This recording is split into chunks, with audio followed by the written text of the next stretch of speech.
જય શ્રી કૃષ્ણ. જય હો, મંગલમય હો. શ્રીમદ ભગવદ્ ગીતાના 18 અધ્યાય અને 18 અધ્યાયમાં 3 ભાગ કર્યા આપણે. એમાં 1 થી 6 અધ્યાય છે કર્મયોગ, 7 થી 12 અધ્યાય છે ભક્તિયોગ અને 13 થી 18 અધ્યાય છે જ્ઞાનયોગ. હવે આપણે આ છેલ્લો પટારો ખોલીએ છીએ જ્ઞાનયોગનો. જ્ઞાનયોગમાં પણ 6 આભૂષણો છે અને એમાં એક છે આર્તનાદ, જેમાં જિજ્ઞાસા આવે. કેટલાય પ્રકારની જિજ્ઞાસાઓથી આપણે વીંટાયેલા છીએ. હકીકતમાં એમને જિજ્ઞાસા કહેવાય પણ નહીં.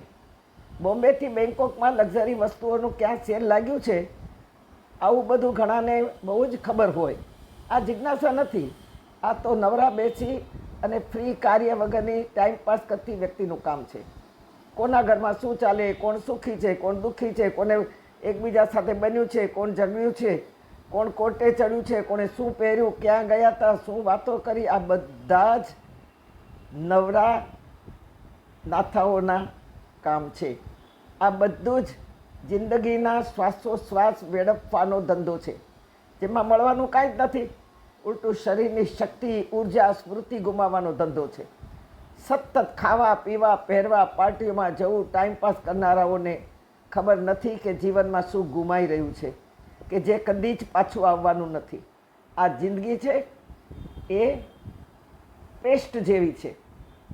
સવારના પોરમાં આપણે દાંતે લગાડવાની પેસ્ટ ખોલીએ અને જરાક દબાવીએ તો આખી પેસ્ટ ફૂલ ભરી હોય તો બહુ બધી નીકળી જાય. આપણને પસ્તાવો થાય, એ ટ્યુબમાં પાછી જવાની નથી, દાંતને એટલી બધી જોતી નથી, એટલે એ બધી જ બેસ્ટ વેસ્ટ વહી જાય. એવું આપણું જિંદગીનું છે. આ જિંદગી એક ટૂથપેસ્ટની પેસ્ટ જેવી છે.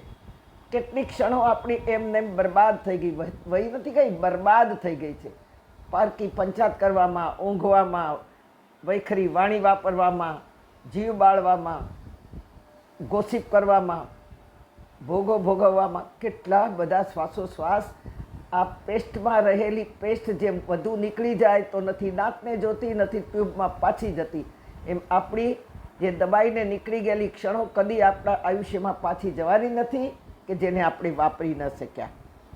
હા, જીવનમાં શું ગુમાઈ રહ્યું છે એ આવા લોકોને ખબર નથી, કે જે કદી જ પાછું મળવાનું નથી.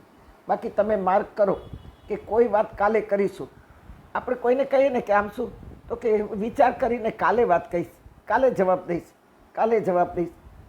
બીજા દિવસે આપણે કહીએ કે શું થયું, શું જવાબ છે, તો મેં તમને કહ્યું ને કે કાલે જવાબ દઈશ. કાલ કદી આવવાની નથી. જેમ આપણા રહેલો ભગવાન, આપણા રહેલી ચિદઘન શક્તિ, આપણા રહેલી આવી જબરજસ્ત સૂર્યચંદ્ર હલાવનાર શક્તિ આપણને દેખાતી નથી, જેમ આપણું મન દેખાતું નથી, તેમ કાલ પણ દેખાતો નથી. કાલે મળીને વિચાર કરશું તો બીજે દિવસે પૂછીએ તો ભાઈ શું ખબર છે, કહે તમને તો મેં કાલે કહ્યું હતું. તેઓ કહેશે કે હા, કાલની જ વાત કરી હતી. જીવનમાં જેણે આજ નથી સંભાળી એ વ્યક્તિ કાલની વાત કરે, કમિટમેન્ટ કરે નહીં. હાથમાં રેતી પકડો, નહીં પકડાય, બધી સરી જશે. અને આપણા પરસેવાથી થોડી ચોટી હશે ને તો આપણે એને ખંખેરી નાખશું. જો એવું જ છે આપણા જીવનમાં, આ બધાનું રહેવું, ટકવું, મળવું અને આપણને વફાદાર થવું. આપણા સગપણો, આપણા સંબંધો, આપણા વ્યવહારો, આપણી મિત્રતા સદા ટકી ખરી. એક જમાનામાં એક જ રસોડે, એક જ ઘરમાં 25 થી 30 નાના મોટા લોકો સાથે રહેતા હતા.